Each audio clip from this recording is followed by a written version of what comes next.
నేను నిజంగా చెప్తున్నా, సిగ్గుపడతా ఉన్నా. 2014లో నేను చూసిన, నేను అభ్యర్థిని.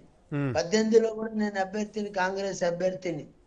ఇక్కడ ఎన్ని కార్యక్రమాలు చేసారు టిఆర్ఎస్ వాళ్ళు అంటే చెప్పి 40 కావు. వాళ్ళు చేసి మంది మీద రుద్దే ప్రయత్నం చేస్తే తప్పు. కాకపోతే ఎలక్షన్ మేనేజ్మెంట్ లో వాళ్ళు ఫెయిల్ అయ్యారు. బీఆర్ఎస్, కాంగ్రెస్ సక్సెస్ అవుతుందనే అక్కసుతో మాట్లాడే ప్రయత్నమే తప్ప ప్రతి ఇంటికి మోహన్ గారు, ప్రతి ఇంటికి ప్రతి గుమ్మానికి కూడా బీఆర్ఎస్ నేతలు కాంగ్రెస్ బాకీ కార్డు అంటూ పట్టుకు తిరిగారు. అది అంటే ప్రజల్లోకి బాగా చూపించారు. ఎవరు? బీఆర్ఎస్ ప్రతి ఇంటికి తిరిగిందంటే పైసలు వాళ్ళు ఇచ్చినట్టే లెక్కనా? పైసల గురించి మాట్లాడట్లేదు నేను. బాకీ కార్డు, కాంగ్రెస్ బాకీ కార్డు అని. కాంగ్రెస్ ఏ పథకాలు అమలు చేయలేదు. బాకీ కార్డు మంచుతారు కదా, సిగ్గుపడాలి. కేసీఆర్ నాకు మంచి గురువే, కేటీఆర్ అయితే మిత్రుడే.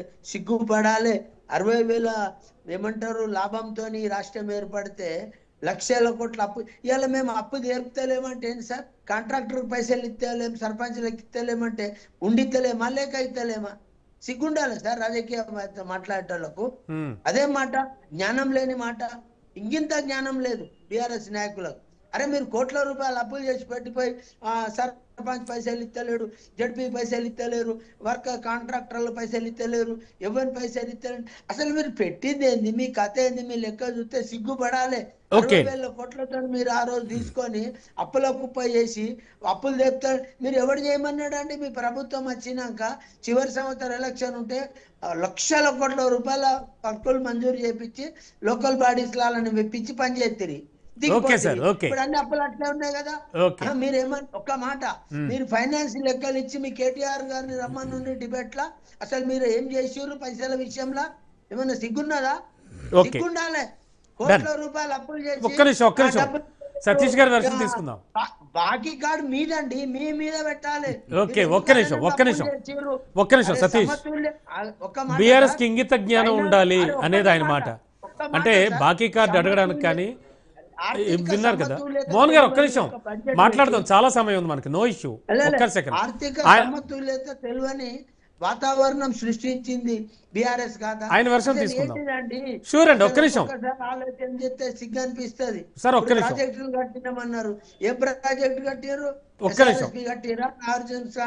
అరే ఒక కాళేశ్వరం కట్టి కథలు పడ్డారు. ఒక్కసారి మీరు లోకల్ ఇంటర్వ్యూ. ఓకే సార్ ఒక్క నిమిషం ఆగండి సతీష్. ఇప్పుడు ఒక ఆడబిడ్డని ఓడించడానికి ఈ కాంగ్రెస్ పార్టీ నాయకులు, ఈ కాంగ్రెస్ ప్రభుత్వం, ఎమ్మెల్యేలు, ఎంపీలు, మంత్రులు, ఆఖరికి బట్టి విక్రమార్క గారు వీళ్ళందరూ కూడా అట్లు పోస్తారు, బజ్జీలు వేస్తారు, తిరుగుతురు. ఆఖరికి ముఖ్యమంత్రి రేవంత్ రెడ్డి కూడా 6-7 సార్లు కూడా మరి జుబ్లీలతో తిరిగిన సందర్భాలు మనం చూస్తాం. ఆడబిడ్డ మీద అండి మీ చూపించడం. ఒక ఆడబిడ్డను ఓడించడానికి దొంగ ఓట్లు వేపిస్తూ ఉన్నారు, డబ్బు విచ్చలవిడిగా డబ్బులు పంచుతూ ఉన్నారు, రౌడీజం చేస్తూ ఉన్నారు, రౌడీ షీటర్లు పెట్టుకొని తిరుగుతూ ఉన్నారు. ఇదా ప్రజాస్వామ్యం? ఇదా రాజ్యాంగం? జూబ్లీహిల్స్ బైపోల్లో ఖచ్చితంగా మేము గెలుస్తాం అనడానికి ఒక్క మాట చెప్పండి. దేనివల్ల గెలుస్తుంది బీఆర్ఎస్? అంటే ఏంటా నమ్మకం? ఖచ్చితంగా మేము గెలుస్తామండి. గెలవడానికి బలమైన కారణాలు ఏముంది అంటే వీళ్ళ రౌడీజం, వీళ్ళకు రాష్ట్రం మీద అవగాహన, అవే మీకు బలాలు. 100%. వీళ్ళ బాకీ కార్డులు పట్టుకొని తిరిగినాం. ప్రజలందరూ కూడా స్పందిస్తూ ఉన్నారు. అవును బరాబర్ వీళ్ళు చెప్పిన పథకాలు ఏవి కూడా అమల్లోకి రాలేదు. ఏదో ఫ్రీ బస్ అనేది పెట్టిరు. ఫ్రీ బస్లో కూడా ఎంత అన్యాయం అండి. భార్యకు ఫ్రీ, భర్తకు డబుల్ ఛార్జు, ఇక కొడుకో బిడ్డ ఉంటే బస్ పాటలు డబుల్. ఫ్రీ ఇచ్చినట్టు ఎక్కడుంది? కుడి చేతి నుంచి ఇస్తారు, ఎడమ చేతి నుంచి తీసుకుంటారు అంటే పరిస్థితి తీసుకొచ్చారు.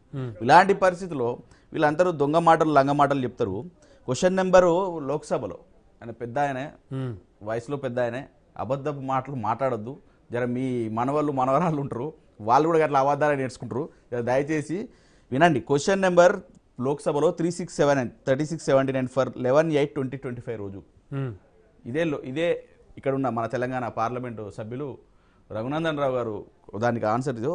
లోక్సభలో చర్చ జరిగితే 3,50,000 కోట్లు, 50,520 కోట్లు మనం బాకీ ఉన్నామని చెప్పి లోక్సభ పార్లమెంట్లో డిస్కషన్ జరిగింది. అవునా? మరి వీళ్ళేందని సన్నాసులు, ఎదవలు, ఈ సన్నాసులు కాంగ్రెస్ వాళ్ళకి తెలివి లేదు, మన లేదు, వీళ్ళకు ప్రజాస్వామ్యం తెలియదు, రాజ్యాంగం తెలియదు. వీళ్ళకి కేవలం ఏంది? దొంగ ఓట్లు వేయాలి, దొంగతనాలు చేయాలి, దొంగ మాటలు చెప్పాలి, అలివి కాని హామీలు ఇవ్వాలి, ప్రజల్ని మోసం చేయాలి, గద్దెనెక్కాలి, ఆస్తులు సంపాదించుకోవాలి. ఇదే విధంగా వాళ్ళు ఉన్నారు తప్ప ప్రజలకు సేవ చేయాలి, ప్రజలకు మనం ఇచ్చిన దొంగ హామీలు ఏమన్నా ఉన్నాయో అలా కొన్న చేద్దామని నాయన ప్రజలందరూ దుమ్మెత్తి పోస్తా ఉన్నారు. ఇలా ప్రజాస్వామ్యంలో ఈరోజు ఎవరైనా కూడా మరి అడిగే హక్కు ఉంటుంది. ప్రజలందరూ అడుగుతా ఉన్నారు, యువకులందరూ సోషల్ మీడియాలో పోస్టులు పెడతా ఉన్నారు, ఎన్నడూ మనం చేస్తామని చెప్పి ఈరోజు ప్రజాక్షేత్రంలో పోతే ఆఖరికి కాంగ్రెస్ నాయకులే, కాంగ్రెస్ కార్యకర్తలే పాపం లోకల్లో తిరుగుతున్న సందర్భంలో వాళ్ళని ప్రశ్నిస్తూ ఉన్నారు. వాళ్ళు సమాధానం చెప్పలేని పరిస్థితికి దిగజారిపోయింది కాంగ్రెస్.